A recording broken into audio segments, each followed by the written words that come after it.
Delhi Mumbai express highway પર ગોઝારો અકસ્માત થયો છે અને આ અકસ્માતમાં 4 લોકોના મોતની માહિતી હાલમાં સામે આવી રહી છે। બસ, ઇકો ગાડી અને આઈસર વચ્ચે અકસ્માતનો બનાવ સામે આવ્યો છે।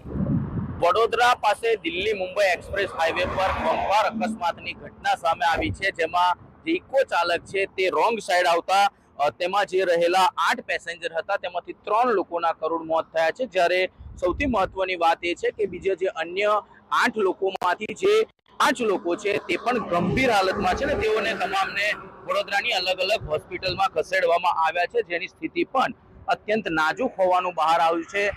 જે મુંબઈ દિલ્હી એક્સપ્રેસ હાઈવે છે તેની પર જે અકસ્માતની ઘટનાઓ છે તે સતત સામે આવી રહી છે, કારણ કે જે પ્રકારે જે કાર ચાલકો હોય છે તે રોંગ સાઈડ જતા હોય છે ને ત્યારબાદ અન્ય જે વાહનો છે તેને અડફેટમાં લેવાની જે ઘટનાઓ છે તે સતત સામે આવી રહી છે। આ જે ઘટના છે તેમાં આઈસર છે,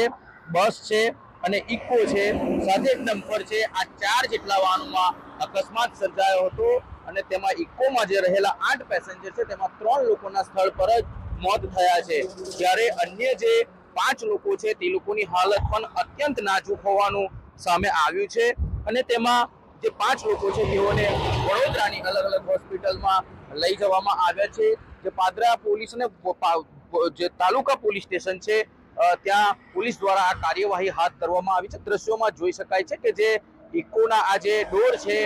તે અહીંયા છે, જો કે હાઈવે ઓથોરિટીએ આજે સમગ્ર ઘટના બાદ તરત જ જે જાહેરમાં આ જે હાઈવે છે તેને ક્લિયર કર્યો હતો, પરંતુ જે પ્રકારે આજે દિલ્હી મુંબઈ એક્સપ્રેસ હાઈવે પર જે અકસ્માતોની ઘટના સતત સામે આવી રહી છે તે ખૂબ ગંભીર બાબત છે, કારણ કે જે રોંગ સાઈડ આવતા જે વાહનો હોય છે અને તેના કારણે આ અકસ્માતની ઘટનાઓ બનતી હોય છે, ત્યારે જે હાઈવે ઓથોરિટી છે તે આ બાબતે ગંભીર નોંધ લે તે ખૂબ જરૂરી છે। ધર્મેશ પટેલ, TV9 પાદરા।